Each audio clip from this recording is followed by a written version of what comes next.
Hello, ഇന്നൊരു യാത്രയിലാണ് നമ്മൾ. കുഞ്ഞിപ്പെണ്ണൊക്കെ തന്നെ കണ്ട എന്നെ നോക്കി ഇങ്ങനെ ഇരിക്കുകയാണ്. കുറച്ച് നേരം കണ്ണ് തുറന്നിരുന്നു, ബാക്കിൽ കിടന്ന് ആമി ഉറക്കുക. ഞാനിപ്പോൾ ദൂര സ്ഥലത്തൊക്കെ പോവുകയാണെങ്കിൽ നമുക്ക് അത്യാവശ്യം കാല സ്ഥലം ഉള്ളതുകൊണ്ട് ബാക്കിൽ അവൾക്ക് വിട്ടു കൊടുക്കും. ഒരു തലയാണയും ഒരു പുതപ്പൊക്കെ എടുത്തിട്ട് അവൾ അവിടെ കിടന്ന് ഉറങ്ങിക്കോളും. രാവിലെ പോകുമ്പോൾ ഉറക്കക്ഷീണം അവൾക്ക് വരില്ല, നന്നായിട്ട് ഉറങ്ങി റെഡി ആയിട്ടിരിക്കുക. അപ്പോൾ നമ്മൾ ഒരു 8:30 7 ആയപ്പോൾ ഇറങ്ങി. 9:30 വരെ ഞാൻ വിശന്നിരുന്നു ഈ കടയിൽ വന്ന് കഴിക്കാനായിട്ടാണ്. സാധാരണ വീട്ടിലാണെങ്കിൽ എനിക്കിങ്ങനെ വിശക്കാറില്ല. 10 മണി 11 മണി വരെ എനിക്ക് വിശക്കാറില്ല. പക്ഷെ രാവിലെ എനിക്ക് കുളിച്ച് ഒരുങ്ങിയൊക്കെ നിന്നാൽ എനിക്ക് വിശക്കും. അങ്ങനെ പക്ഷേ എനിക്ക് ഇവിടെ വന്ന് കഴിക്കുന്നതുകൊണ്ട് അത്രയും ഞാൻ വിശപ്പ് പിടിച്ചു വെച്ചു. ഈ കടയുടെ പേര് ചട്നി മാമി എന്നാണ്. അത്യാവശ്യം എല്ലാവർക്കും അറിയാമായിരിക്കും. നല്ല ഫുഡാണ് കേട്ടോ, വെറും ഓവർ ഹൈപ്പ് അല്ല കേട്ടോ, നല്ല ഫുഡാണ്. നല്ല ക്ലീനും നീറ്റും, നമുക്ക് നല്ല ആംബിയൻസും. ഞാനിപ്പോൾ കുഞ്ഞിനെയും കൊണ്ടൊക്കെയല്ലേ പോയത്, പക്ഷേ അവിടെ നമുക്ക് കുഞ്ഞുങ്ങളെ കൊണ്ട് പോയാലും നല്ല വൃത്തിയുണ്ട്. അതുകൊണ്ട് തന്നെ നല്ലത്, എനിക്ക് ഇഷ്ടപ്പെട്ടു കേട്ടോ ഫുഡും. പിന്നെ അവിടെ എനിക്കൊന്ന് ഓരോ ഫങ്ഷൻസൊക്കെ നടത്തുന്നൊക്കെ ഉണ്ട്. പക്ഷെ നല്ല ഫുഡായിരുന്നു. എനിക്ക് ശരിക്കും ഈ ബാഗുവലി ദോശ കഴിക്കാനായിരുന്നു ആഗ്രഹം. പക്ഷെ നമ്മൾക്ക് അത്രയും ആളുകളില്ല, അതുകൊണ്ട് നമ്മൾ സാധാരണ ദോശയാണ് കഴിച്ചത്. ഡൗട്ടായിട്ട് ചോദിക്കുക, നിങ്ങളുടെ കുട്ടികൾക്കൊക്കെ പുറത്ത് പോയി ഫുഡ് കഴിക്കുന്നതൊക്കെ ഇഷ്ടമാണ്? ഈ കുട്ടിക്ക് പുറത്ത് പോയി ഫുഡ് കഴിക്കുന്നത് ഇഷ്ടമല്ല. അത് ഹോട്ടൽ ഫുഡ് ഇഷ്ടമില്ലാഞ്ഞിട്ടല്ല കേട്ടോ, അവൾക്ക് ഫുഡ് കഴിക്കുന്നതേ ഇഷ്ടമല്ല. അപ്പം ഈ ഹോട്ടലിൽ കയറ്റിയതിൻ്റെ വിഷമത്തിലാണ് ആമി കരയുന്നത്. അപ്പോൾ ഇവിടെ അനിയത്തി ചിരിക്കുന്നു, ഒരാൾ കരയുന്നു, ഒരാൾ ചിരിക്കുന്നു. അമ്മയായ ഞാൻ മാവേലിക്കരയിൽ നിന്ന് കഴക്കൂട്ടം വരെ വന്നു വിശന്നിരുന്നു ഈ കഴക്കൂട്ടത്തെ ഈ ഹോട്ടലിൽ വന്ന് ഫുഡ് കഴിക്കാൻ വേണ്ടി. എൻ്റെ മോള് ആഹാരം കണ്ടാൽ കരയുന്നു. എനിക്കറിയത്തില്ല ഇത് എന്ന് മാറും. ഫുഡ് ഇഷ്ടമല്ല അവൾക്ക്. പിന്നെ ഞാനൊരു മസാല ദോശയാണ് പറഞ്ഞത്. ചെറുതിനാണെങ്കിൽ എന്തെങ്കിലും ഒന്ന് തായോ എന്ന് പറഞ്ഞ് വാ തുറന്നിരിക്കുകയാണ്. കൊതി വിട്ട് കഴിഞ്ഞ ദിവസം ചോറ് കൊടുത്തതേ ഉള്ളൂ. 6 മാസം കംപ്ലീറ്റ് ആവാതെ സോളിഡ്സ് കൊടുക്കാൻ പറ്റത്തില്ല, പാവം. പിന്നെ ആമിയുടെ ഒരു ഫോട്ടോ ഒക്കെ എടുത്ത് കൊടുത്തു. പിന്നെ ഞങ്ങൾ നമ്മുടെ ഡെസ്റ്റിനേഷനിലോട്ട് പോകാനായിട്ട് പിന്നെ നമ്മുടെ യാത്ര സ്റ്റാർട്ട് ചെയ്തു. ഞാൻ ഇന്ന് പോകുന്നത് എനിക്ക് അത്രയും വേണ്ടപ്പെട്ട ഒരാളുടെ കല്യാണ തലേ ദിവസവും അല്ല, എൻ്റെ പേരാണ് സംഗീത്. അങ്ങനെ അവരുടെ വീട്ടിലെത്തി. ഞങ്ങൾ രാവിലെ എത്തി. അതിന് വൈകിട്ട് റെഡിയായിട്ട് നമ്മൾ ഫങ്ഷൻ നടക്കുന്ന ഓഡിറ്റോറിയത്തിലോട്ട് പോവുകയാണ്.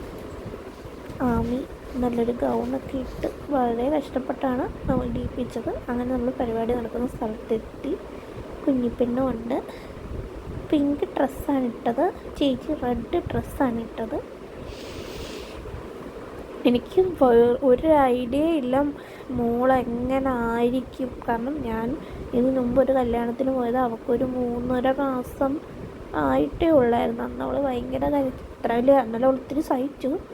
എപ്പോഴും ഫീഡ് ചെയ്യണം, അങ്ങനെ ഫ്രീക്വൻ്റായിട്ട് ഫീഡ് ചെയ്തുകൊണ്ടിരിക്കുമായിരുന്നു. അതുകൊണ്ട് തന്നെ എനിക്ക് പരിപാടി അത്ര വലിയതായിട്ടൊന്നും ആസ്വദിക്കാനൊന്നും പറ്റിയില്ല. ഇന്നും ഞാൻ അതൊക്കെ പ്രതീക്ഷിച്ചാണ് ചെന്നത്. പക്ഷേ അല്ല, എൻ്റെ മോൾ എന്നെ ഞെട്ടിച്ചു. അവൾ പരിപാടി തീരുന്ന വരെ വിശപ്പ് സഹിച്ചിരുന്നു. ഒരു 3 hours അവൾ ഫങ്ഷനൊക്കെ ആസ്വദിച്ചിരുന്നു. ഇതെൻ്റെ മൂത്ത മോൾ എന്നെ ഞെട്ടിച്ചുകൊണ്ടിരിക്കുകയാണ്. ഈ കല്യാണം വിളിക്കാൻ വന്ന അന്ന് തൊട്ട് അവൾ പ്രാക്ടീസ് ചെയ്ത ഡാൻസാണിത്. ഞാൻ ഒന്നും പഠിപ്പിച്ചു കൊടുത്തിട്ടില്ല, കാരണം അവൾക്കെല്ലാം അറിയാം. പഠിപ്പിക്കണ്ട, എനിക്കെല്ലാം അറിയാമെന്നാണ് പറയുന്നത്.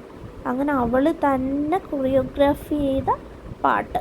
ഈ പാട്ട് മിക്സ് ചെയ്ത് പല പാട്ടാണ്.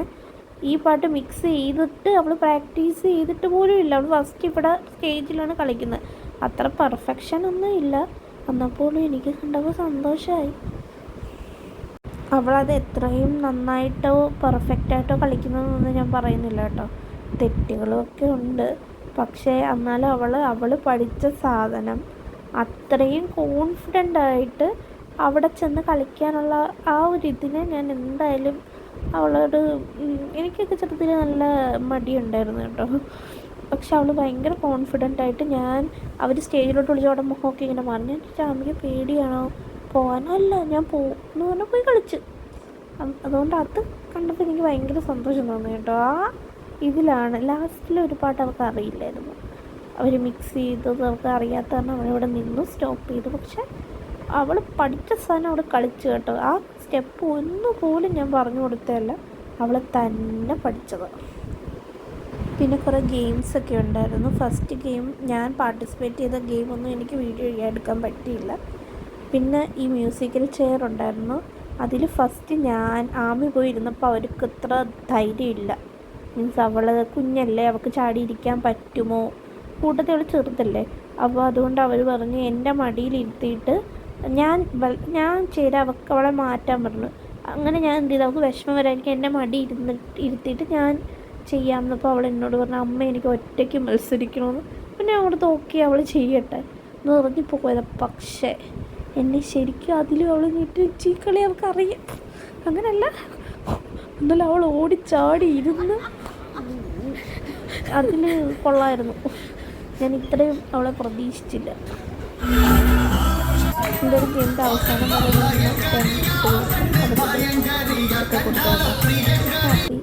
ഇത്രയൊക്കെ വീഡിയോ എടുക്കാൻ പറ്റുള്ളൂ. ഇത് കഴിഞ്ഞ് എൻ്റെ കുഞ്ഞിനും ഞങ്ങൾ എങ്ങനെയൊക്കെയോ ഫുഡൊക്കെ പെട്ടെന്ന് കഴിച്ച് തിരിച്ച് അങ്ങനെ ഫുഡൊക്കെ കഴിച്ച് നമ്മൾ തിരിച്ച് മാവേലിക്കരയിലെത്തി. അതിൻ്റെ വീഡിയോ എടുത്തിട്ട് രാത്രിയായിരുന്നു.